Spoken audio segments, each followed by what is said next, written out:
calling FEMA. FEMA in the morning.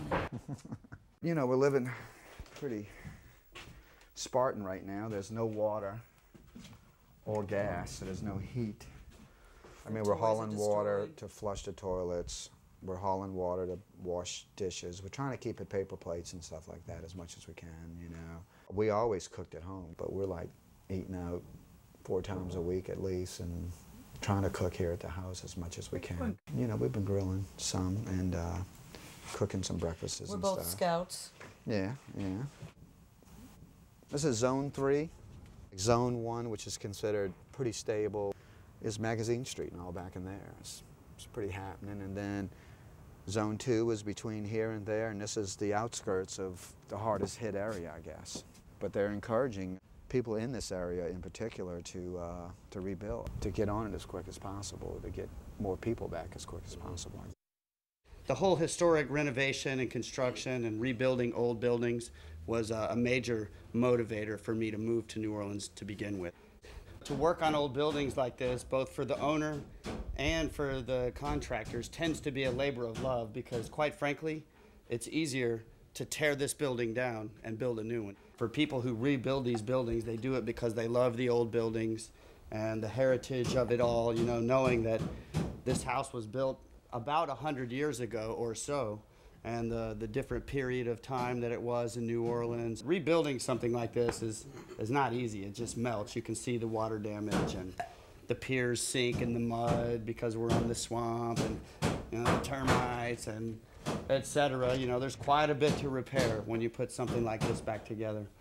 It's a rewarding process, though. When you get to the other side of it, it tends to be real meaningful, and you still have the feeling of an old building with the high ceilings and all the big timbers and the tall doorways, etc. I mean, it's definitely a worthwhile trip. This would be a big room for the kids, computers. This is going to be a handicapped bathroom. Well, I should say accessible bathroom. This is going to be an archway. We're going to tie this together. This will be all open. The elevator's going to land right here. You know, so they'll be able to drive on it and drive off it and vice versa. We're almost of the mindset where we're not going to get a trailer. We researched the handicap, the accessible trailer. They definitely couldn't handle one of those big black electric wheelchairs. It's definitely difficult for all the kids in the neighborhood. All their little friends aren't back, and I mean, they're making the best of it. They're out there playing in the trash. I thought we were just leaving for like 2 days or something. I was away for like 4 months, but when I was gone, I went to Mozart Elementary. It was nice there too. It was in Boston, but nobody there had any humor. My friend that lives across the street from me, he moved away to Atlanta. My neighbors are here. My neighbors that live over there are here. My friends that live like pretty far away are still here too. I live around the block on the opposite corner in the upstairs. We got 6 feet of water in the downstairs.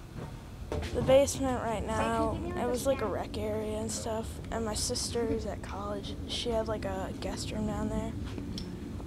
But it's just gone. We're not gonna rebuild it, but we're gonna rebuild some stuff in our attic.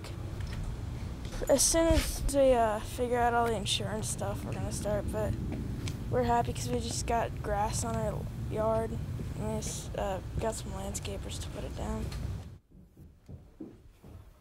He was kind of emotional a little bit in the beginning.